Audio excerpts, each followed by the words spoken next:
Oh, fun stuff. All right. All right, today's training, specifically, we're going to be covering the new day with the estimator process. We've had day with the estimator for a couple years now, but the process has changed up coming out of a recent Kaizen. So that's going to be the focal point of what we go over, but I did want to take an opportunity and just go through our kickoff meeting again, talk through just a couple changes with that, talk through the fact, what's changing now that we have D&E kickoffs, just kind of remind everyone of the process there. So we're going to start by just looking at our kickoff meeting Swiss, and we'll go through the steps on this. So specifically here, kickoff, pre-construction receives a notice to proceed to begin working on a new project. So this can be whether, receiving either a D&E release or it's receiving your full construction release. We want to do this process of having a kickoff meeting. Really, the only thing that'll be different is which tab we're going to fill out, and we'll look at that in a second. Estimators, step 2, estimator uploads budgetary green sheets to the portal for reference only. Do not make actives. Allows operations to see rough estimates of costs for their processes of understanding the project and budgetary cost codes. So, it used to be that you could only have one set of green sheets really in the portal at a time that anyone could see. So if you had, for example, just a D&E release for $100,000, you needed to have green sheets in there for just $100,000. But now, if you've been working on a job, let's just use an example here. Gabriel had Peninsula Point. We only got a $75,000 release, but Gabriel uploaded all of the budgetary green sheets he'd work on. Basically, his estimates that he built, he still uploaded to the portal, but did not make them active. By getting those uploaded, Lindsay on the PM side was able to look at them, and she's going to be looking at them. We go through those now, and we'll see that in the process for day with the estimator. So it's important before we do any of the kickoffs, get those uploaded. Again, I just want to be really clear here. The goal here is updating or uploading your budgetary green sheets. These do not have to be perfect. There's not like, oh, I got to spend 2 weeks like finalizing everything, getting in. It's like, no, this was your starting point. This is where you were. It's understood that these are just for reference only to be able to see what the basis of your budget was. You may not even have all systems built in an estimate. For example, you may be like, I've never built a green sheet for this job for storefront doors. I just carried $9,500 a leaf. That's okay.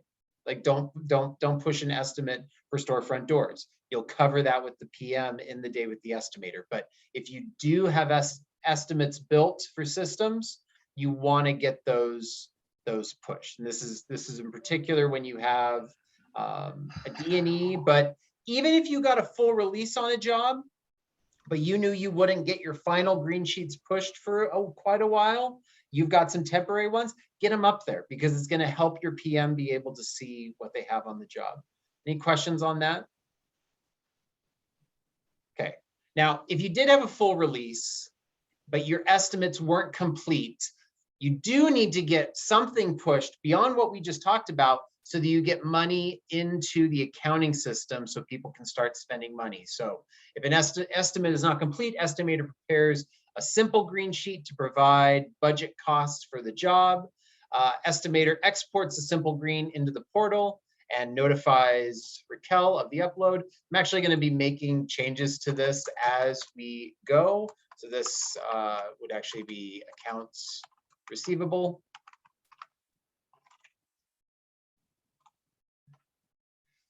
This helps us with a couple things, and it's actually doubly important now. So when you push a simple green through, what you're doing here is getting key money into cost codes into the accounting system so they can spend money. Examples of where you need that. If we're going to be going and booking aluminum, you need to have at least $1 into stock length metal. If there's any early things that they need to buy, like embeds, you want to get your money into embeds. Now, what about labor? What do you need? The big things are making sure you get money into project management, shop drawings. I'd get money into your outside engineering and get money into takeoff or fab. And here's why. Under Kronos, so this is really something that's new this year with the way Kronos came out. Under Kronos, if money does not exist in a cost code, a labor cost code, you cannot charge time to it. So when you don't, if you don't push any simple green and a PM goes to start working on a project, they physically cannot bill their time to that job. There is no way for them to do it. They need money in there. If you push a simple green and you don't put money to project management, they cannot, they could charge your time to the job, but not to project management. So it's important that we get money in there. It's not even so much that you have the right amount of money. This is about getting money in there so it unlocks those cost codes. Even if it's just $1, it gets it unlocked. Now, you may have noticed what I said when I went through that list of labor. I said project management, I said shop drawings, I said takeoff, fab, as well as the outside engineering. And you may be going, takeoff, fab, I don't really need to do that. This is just D&E. We're not going to be doing takeoffs. We're not going to be doing fabs. Like, I don't need to do it. You don't know how many times on our D&E jobs I'm getting contacted by our takeoff and fab group because they start work early, not necessarily working on fabs, but doing setup. And they're like, we don't have a place to put our time. So that group actually charges their time very, very early on. It's part of the early setup of a job. So you may think like, hey, I don't have any of that. You do. It's not a lot, but again, it's about getting a little bit of money into those cost codes. So this is just what you have. Now, if you have like $100,000 release, your goal here would be to push some green sheets for $100,000. It's just making sure that you've got that sprinkled around to the cost codes where you could be spending money. Any questions on that? Okay. Estimator books the job on the portal. That gets the job number created. J drive's in the folder, moves all the sales folders into J drive. Now you want to schedule your actual kickoff meeting. This is really what the focus of what we were going through today. So the kickoff meeting itself is separate from the day with the estimator, right? So here's the way we're really doing it now. Your kickoff meeting is meant to be a kickoff, not just to the PM, but let's just call it a kickoff to operations. The people that you're inviting is the PM, estimators obviously there, drafting manager, the shop, the field, jumpstart, virtual design team.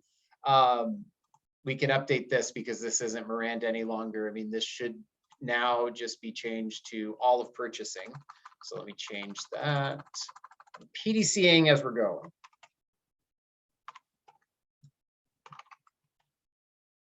And then optional Pete Cortez. It's getting the right people together early in the process. It is a high level review of the job. So how long should you be scheduling your initial kickoff meeting for? It depends upon the job. But I mean, when we look at some examples, Nicole just kicked off the courthouse this past Monday, and she got done in 55 minutes. She was under an hour. Other kickoff meetings here definitely go longer than an hour. They usually run 2 hours.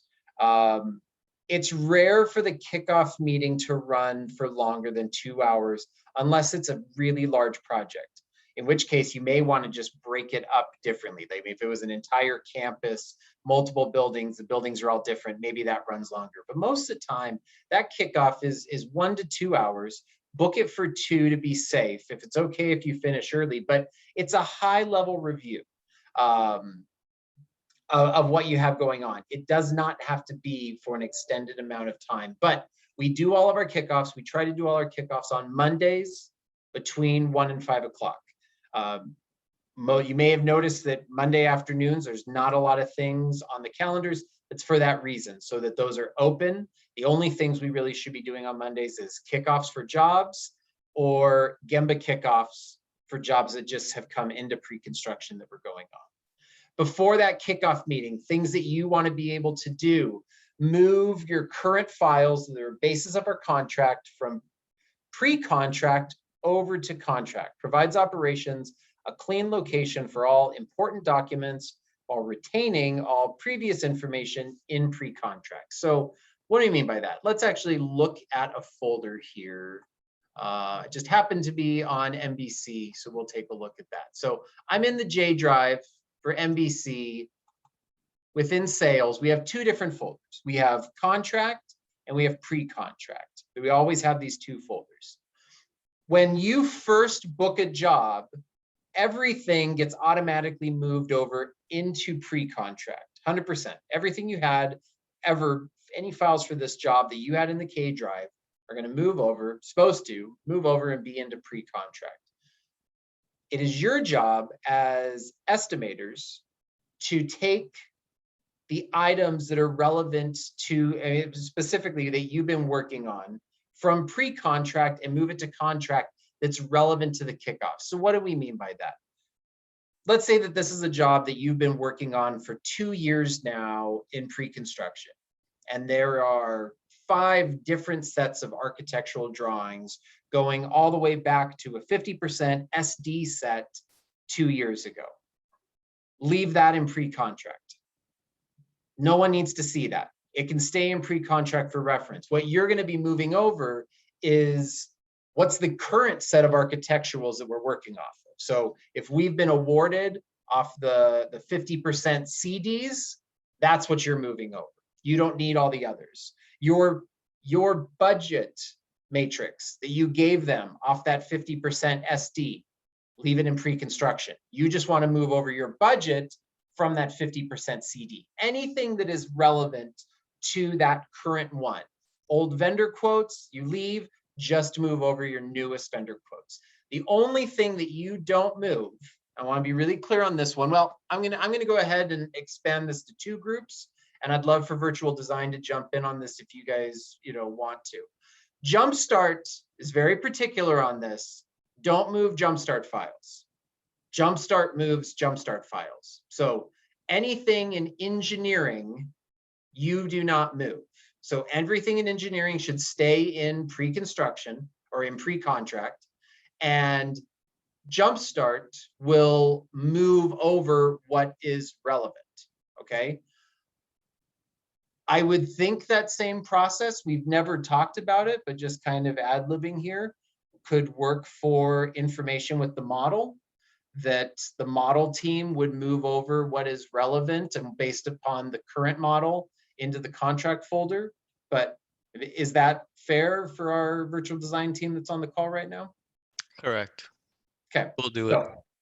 Okay, so you don't need to move anything. So speaking to the estimators now, estimators, you move over anything relative to you. So basically all the folders here are going to be your responsibility to move over, except for the engineering folder, leave that to Jumpstart, and the sales model folder, leave that to virtual design team.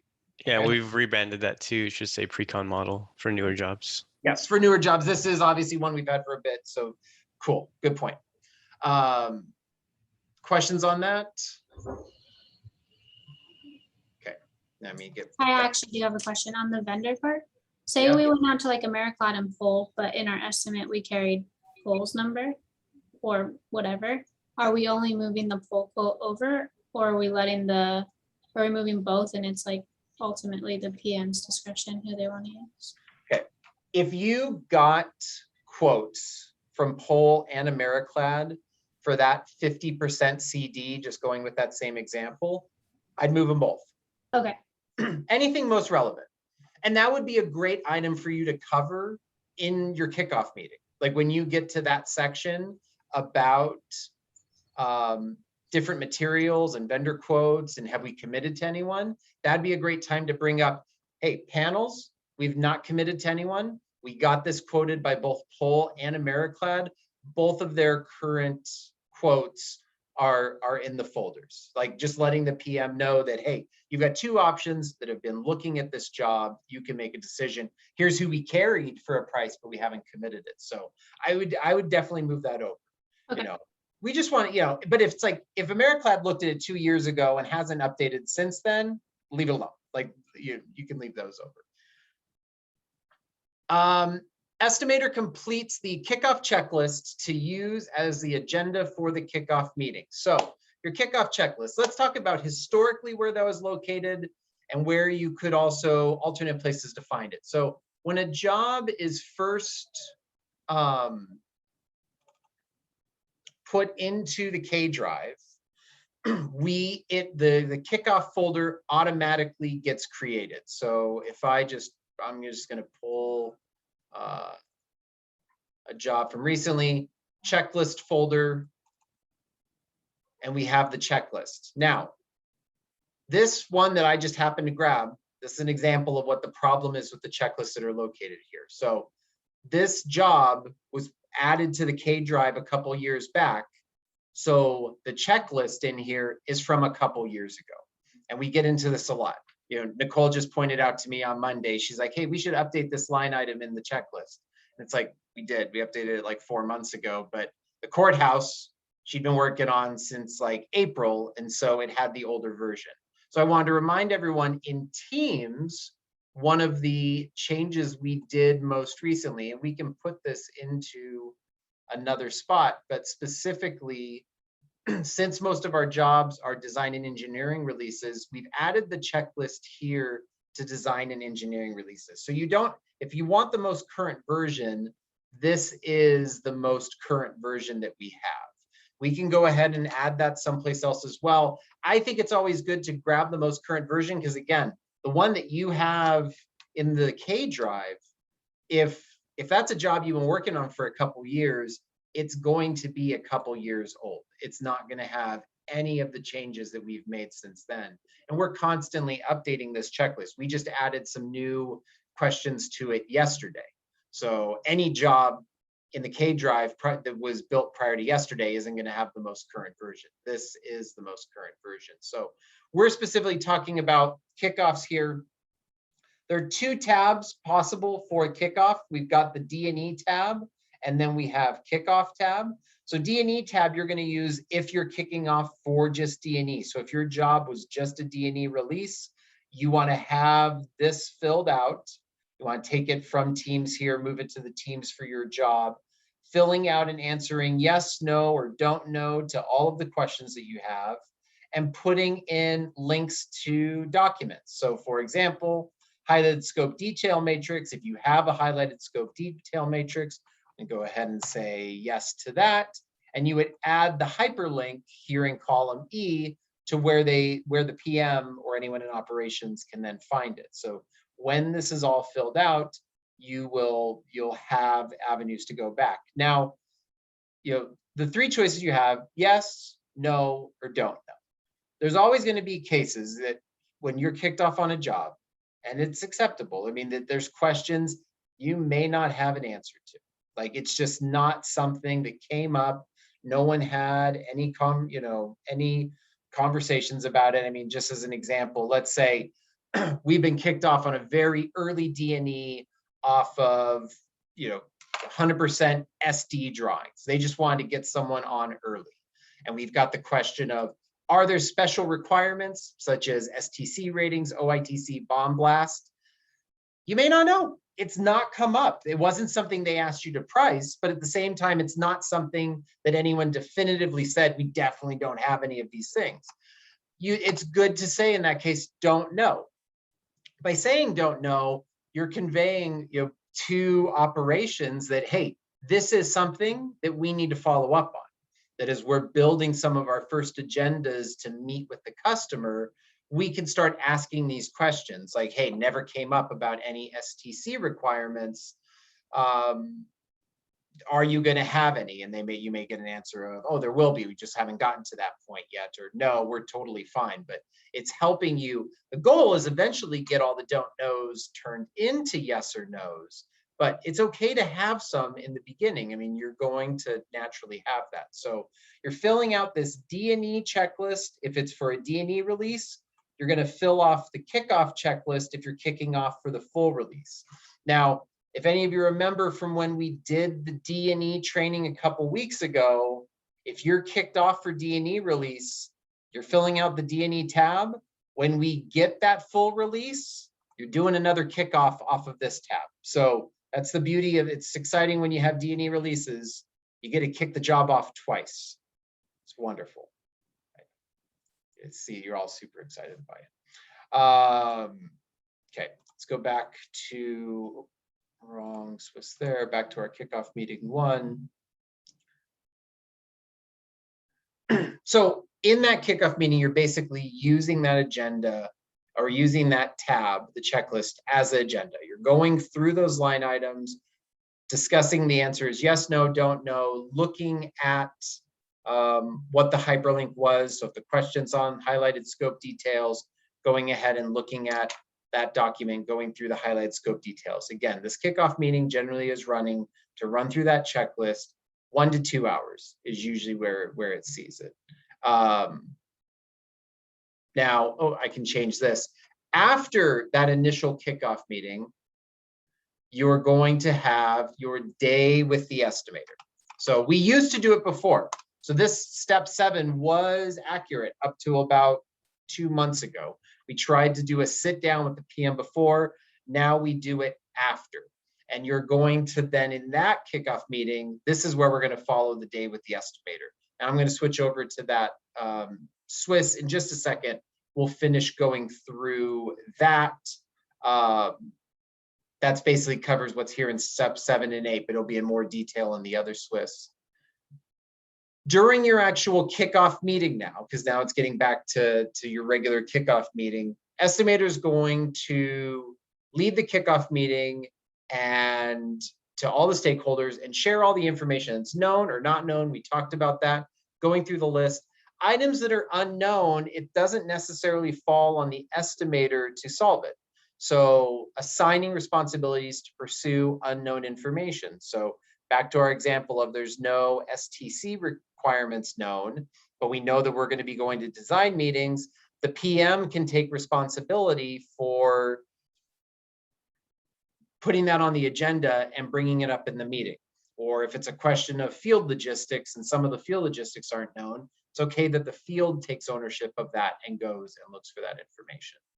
Following the kickoff meeting, the project management group is supposed to schedule weekly follow-up meetings to go through those open items. Again, the goal is that anything that's not known eventually gets clicked off as yes or no.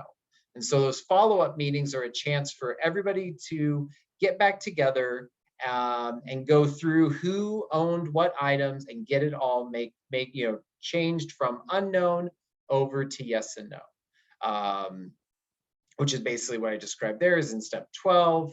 Also in step 12 here, you're going to be discussing, if we haven't pushed all our estimates yet, how many estimates and how the job should be broken up. This really goes to a problem that we had long ago of jobs were getting pushed with 15 different estimates and 6 different curtain wall estimates for the different areas of the building. We want to be able to talk about what actually makes sense. If there's opportunities to combine things, combining all the W75 systems together, that's good. We want to be able to simplify those estimates as much as possible. Pre-construction should be copying the PM and engineering on any new plans or information that comes in. And then when we get that final release, when we get that full release on the job, we want to get our final green sheets with all the final costs based upon that contract uploaded within 2 weeks of completing the contract negotiation. So basically when that contract gets finalized, we need to have everything uploaded within 2 weeks. So that's really the existing process we had. Now we wanted to really talk about day with the estimator. So historically, why do we call this day with the estimator? It was meant to be a opportunity for just the PM and the estimator. So this is where it's not the whole team. Remember, your kickoff meeting was high level and involved a bunch of people.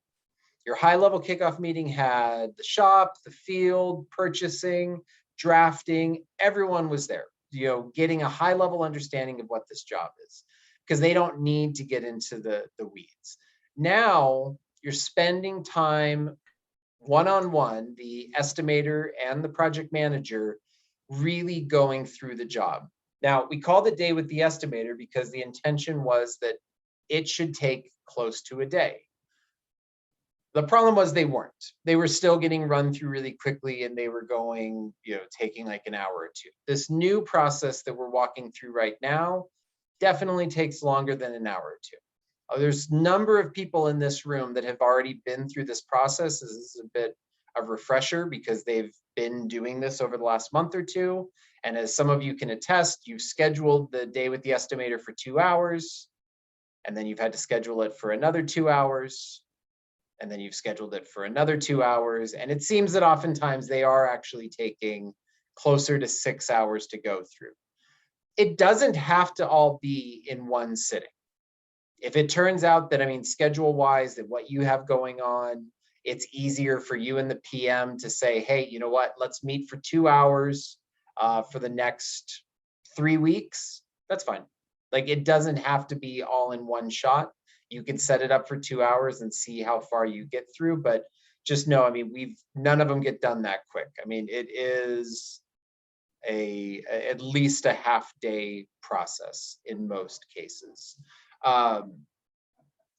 In that kickoff, in that day with the estimator, there's 3 main steps that you're going to be following. So the first one is reviewing the kickoff tab of the pre-construction checklist. So we already talked about the D&E tab. We talked about the kickoff tab. Now it's the schedule tab. The schedule tab is what you're going through during your day with the estimator. It's very similar to the kickoff tab, but it's longer. It gets into a lot more detail on what scope we're providing, panels and flashing and break shapes. There's just a lot more questions on items that we're installing or is someone else installing. So the field section is a lot longer. The reason it's called the schedule tab is it's meant to be going into the deep enough detail that the PM can walk out of having gone through this tab with you and have all the information that they will need to go build a good schedule for the project, right? So one of the first steps, PMs in their early part of a job has to build a project schedule that we submit to the customer. To build a good schedule, you need to know all your scope. You need to know what you're doing in the shop. You need to know what you're building in the field. You need to know rough durations for all those things, all the different types of scope you have. This schedule tab is meant to go through all that. So you're going to go through in the day with the estimator, just you and the PM going through that one. The next one we have is this new one we have, the group coloring. So this starts in step 3, and we'll go through this, and we're also going to look at an example of a completed one. So the PM is meant to do a fair amount of this work, and ideally you're working together, but PM is going to open the most current architecturals and the estimates. But right now we're just focusing on the architecturals.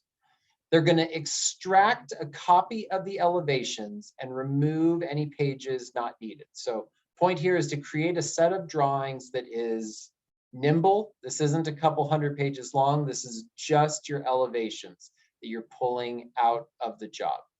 Once you have those pulled out, we're going to get those loaded up to Bluebeam so that everyone can work on them together. Step 5, take a snippet of the estimate bid summary from the portal, and we're going to paste it onto these elevations, and we're going to color code the legend. And you'll just do the coloring like you learned last week in the highlighted scope training. Basically, every system that you have on the job is going to go ahead and get its own color. And you're going to go through all the different scopes and highlight them on the job. So let's look at an example of a completed one, or that was recently completed. Let me move this over.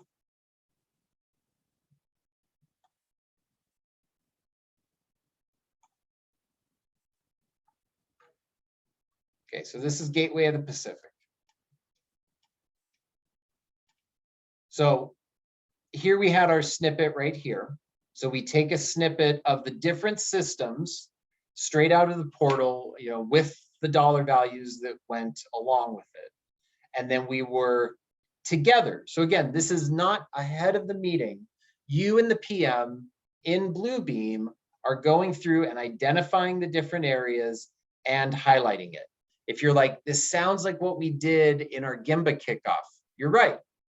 It's very much like the process that you did during a Gimba kickoff, except that was with Jumpstart and virtual design team. Now this is between the estimator and the project manager. Now, you'll notice here, like we talked about earlier, that initial estimates you push, you might not have all estimates built yet. So in this case, for this project, we had most of the job built, but there was a couple items that did not have estimates built yet, and a couple of them were alternates. So we just, during that day with the estimator, added those line items and gave them colored. So what we created, this document that came out of the day with the estimator, was, largely created by the PM. This should be a joint operation. Like, you can, estimator and the PM can both be coloring, but you should be working together to go through and color code all of the elevations.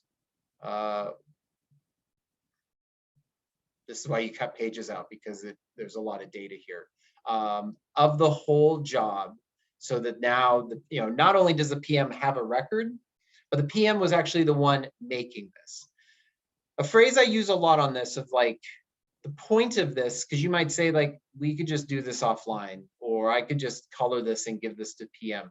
This is purposely making us slow down. It's going slow in order to go fast. So a few minutes ago, I told you guys, like, a problem we had with the day with the estimator was they were never taking a day. They were just taking a couple hours. And that's because we were approaching it at that same high level review. It was that same problem that a lot we had with the old kickoffs to Jumpstart and virtual design. You'd bring up an elevation, and you're like, yeah, so this is this, and this is this, and I have this over here. And it's like, it wasn't enough time for it to sink in. You're going slow with the PM now coloring it.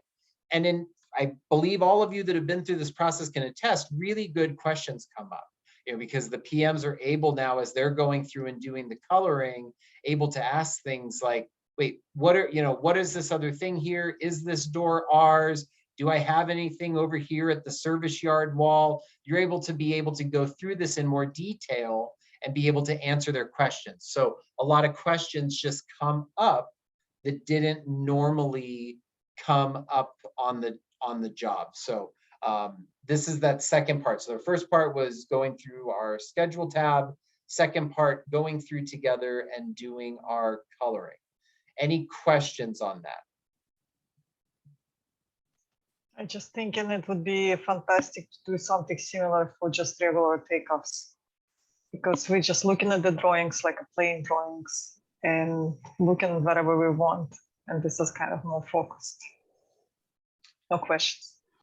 So are you saying that later on, like, the PM should go and do this activity with the takeoff group? Well, something similar, yeah. Yeah, I'm all for it. I love our coloring activities that we do together now. Color together in the Gemba, color together in the day with the estimator. I think we should keep it going together. Gonna get you guys all crayons for the holidays, so that'll be good.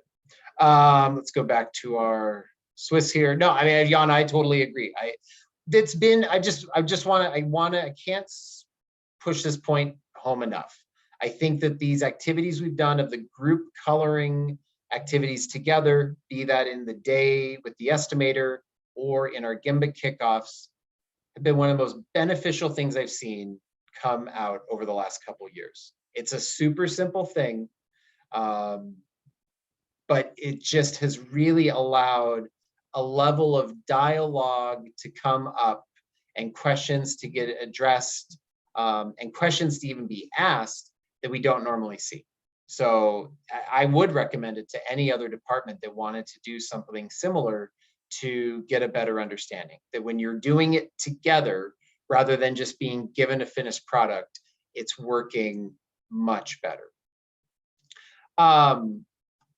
Okay, so that's 2 steps from the day with the estimator, right? So we're going through the schedule checklist, you're doing your coloring. Now, when your coloring's done, your final thing is going through the estimates, and the PM is going to be doing the bulk of the work here, but you're going to go through and the PM is going to fill out our estimate info template. The goal of this is this. The PM, I should say, is going to be taking key information out of some very key cost codes, some big cost codes that we have, and consolidating it down into one page. The point here is not having the page. The page is nice when it's done. It is a nice reference tool for people to go back to. It's not about having the page. It's about the process of making the page. What you're going to be doing, and let's go ahead, I can pull up a completed one here. So this was from a project recently. The major sections you're filling this out for are the glass cost codes, packaging, embeds, dies, stock length metal, panels, and equipment. The color coding here matches the color coding that you did on the elevations. So for example, in this case, the major curtain wall, they had colored green. So all the items for that get colored green. Okay, what you're basically doing here is you're opening up the estimates together. When I say you, I mean, here's usually how it's worked out really well. The PM is the one that has this file open, and they're the ones physically filling it out. The estimator goes ahead and opens up the estimates that you have. And again, maybe if it's a D&E, you don't have all your estimates done. It's opening up what you do have so that the PM understands the basis. And you're walking through with the PM and filling out this key information. So for example, on glass, you're filling out all the different glass types. In this case, these different names here corresponded to the overall size of the glass. These are basically subsections under here. You can see how the price was going up. They were filling out how many lights were estimated, the total square footage for each of the glass types, what the estimated price was, the total estimated price, and then the quoted price. Because estimate and quoted price aren't necessarily always the same. Sometimes people put a buffer on it. Sometimes there are other things that are going on, but you're pulling all this information from the estimates, and the PM is moving it over here. Now, it was really interesting when we first started doing this process. When this first got rolled out, the first time we rolled it out was to the PMs, and we rolled it out to the project managers at one of their offsites. This was way earlier this year when we were just getting into this because we wanted to see how it would go. So we rolled it out to the PMs back in like March of this year. And the initial response from the PMs was, this is ridiculous. Like, why would we fill this out? If I need to know how much the glass is, I will just go look for it. Like, I will just go to the estimate and get it. Like, I don't need to get here. And we said, well, try it. Try it. Just try to fill this out. It was super interesting when we watched them fill it out because none of the PMs knew how to read an estimate. So for all of what they said of like, I'll just go look at the estimate if I need to, they had no idea where to even go to find packaging costs. They don't live in the estimates the way that you do. So it's another benefit of going through this together is you're actually educating the PMs. Not all, you know, they're learning because you're showing them the estimates. Like, here's where your costs were. You're walking them through your estimate tabs. You're walking them through your material tab. They're getting a better understanding of how to read them, as well as being able to gather all that information and get it into one centralized database. It is a really nice document for down the road because they're able to now go back and look and be able to see exactly in one spot what equipment was on the job and how, you know, they're able to reference back. If they have a over budget in packaging, they're able to go back and see exactly what was estimated and what we had there. So, but it's really the process. The PMs now are coming away with a much better understanding of what you carried and what it is that they should actually be buying out. Any questions on that? So you can imagine the time that it takes to fill this out, the time that it takes to go through and together highlight all of these drawings, plus the time it takes to go through the schedule tab is the reason that this is not a 2-hour meeting. Now, like I said, breaking it up into sections, usually going through the schedule tab takes 1 to 2 hours. Doing the highlighting takes 1 to 2 hours. Going through that estimate tab, depending upon how many systems you have, can easily take 1 to 3 hours. So that's where you start to get into, it is a full day of going through these things. It is going slow in order to go fast. After going through all of this information on a project with the project manager, the PM has a much, much deeper understanding of their project than they ever had before. And this is just speaking to our goal of, in pre-construction, minimizing risk and making sure that our internal customers are starting off on the best foot they can, right? That's what this is about. This is making sure that that PM you're downloading all the information that's in your brain and in your drawings and getting it all out to them. And by using tools of their actual muscle memory of doing the highlighting and muscle memory of typing out and filling out forms while talking to you and asking questions, they're now much more prepared with everything and much less likely to be coming back to you for really basic questions, because now they've got it covered. Questions on that? The rest of the steps here are basically just individual on filling out that form. We won't go through that here, but that is your steps for your kickoff and your day with the estimator. So again, on a typical project we have nowadays, you're going to do, if you were released for D&E, you're going to do a kickoff, a D&E kickoff high level to the whole group. You're going to do a day with the estimator, going through in depth with the project manager and the estimator on the project. And when we get that full release, you're going to do another high level kickoff to the whole group again now of what was released. You do not need to do a second day with the estimator, right? So you just need to do the one. After that full kickoff, hopefully the PM is actually more of an expert than anybody, because they've been working through shop drawings and doing everything else through the D&E process. So you only need to do the one. Any questions on anything related to kickoff? So is like the assumption that when you guys kick off a job to operations, that operations is like ready to start doing it? Or do they like, does it get backlogged for a second until they have like all the parties available? Like, how does that transition work timing wise? I want to make sure I'm understanding the question right. So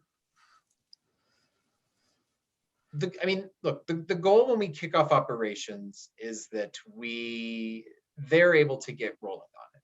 This was one of the problems that we always had historically with D&Es, is that we'd kick off to operations on a D&E, but operations still expected pre-construction to like take the lead, right? So a lot of what that came out of our D&E Kaizen was about making sure that the PM is the one driving the bus. So we want to get jobs kicked off as soon as possible after we get a release. Again, we want to do them on Monday afternoons. So honestly, guys, the reality is like you get a call, let's say you got a call today on a project that we've been working on, we've been waiting to hear about. You got a call today that it's awarded to you. It's Thursday afternoon. You're not going to kick that thing off this Monday, as in 2 working days from now. Like you're not going to have time to get everything together. You need to hyperlink the checklist.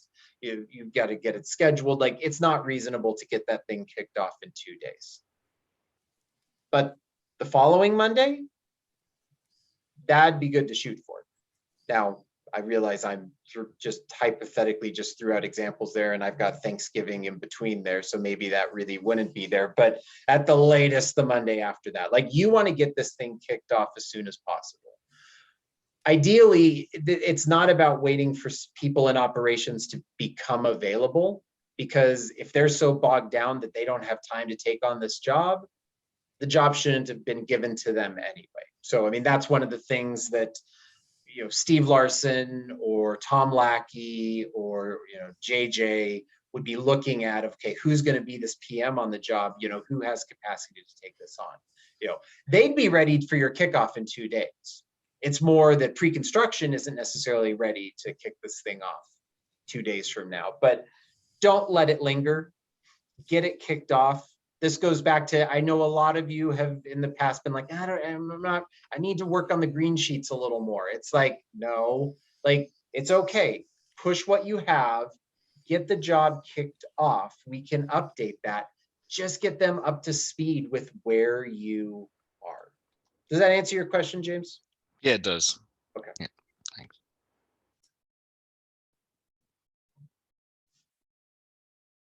What's What the time frame between usually?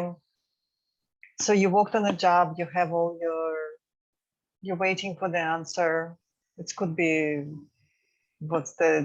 you already worked like on 5 jobs after it, right? It's not in your brain anymore. Well, like worst, you know, probably the worst case we've had recently was Nicole's of the courthouse. You know, Nicole, what did he say? You bid the courthouse back when? I think it started at the end of May. You know, I think you turned it in beginning of July. We interviewed July 14th. And other than maybe in 1 or 2 questions that came up very briefly, you've done nothing on the courthouse since July. And you just kicked it off this Monday because they just awarded it to us. Right. So, I mean, yes, Yana, you're right. I mean, you could have cases. That one's pretty extreme where, yeah, it's been several months since you've worked on it and you have to refamiliarize yourself with it. More often than not, I'd say you've probably been engaged in it. I think most of you have had, you know, it's more common that you have the cases that even though you maybe bid it 2 or 3 months ago, they've been asking you questions, they've been engaged, they've been doing updates, there's been work along the way before they fully released it. But yeah, there is some time gap there since you were really engaged in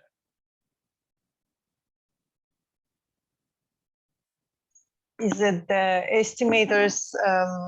The estimator is the one who has to request a newer architectural model, or it's a PM responsibility? I mean, I would say the estimator would be the one reaching out to the customer to see if they have a latest model and making sure that we're getting that we have the latest documents, anything that we're working off there. If it's not them, if it's waiting until after kickoff, then the PM could be requesting it, but one of those two.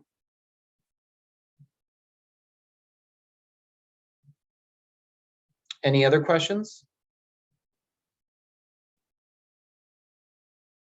All right. We will end there then. Thanks, everyone. No training next week, as you should all be enjoying Thanksgiving. But we'll pick it up. I know we've got the calendar for trainings booked out into January now. So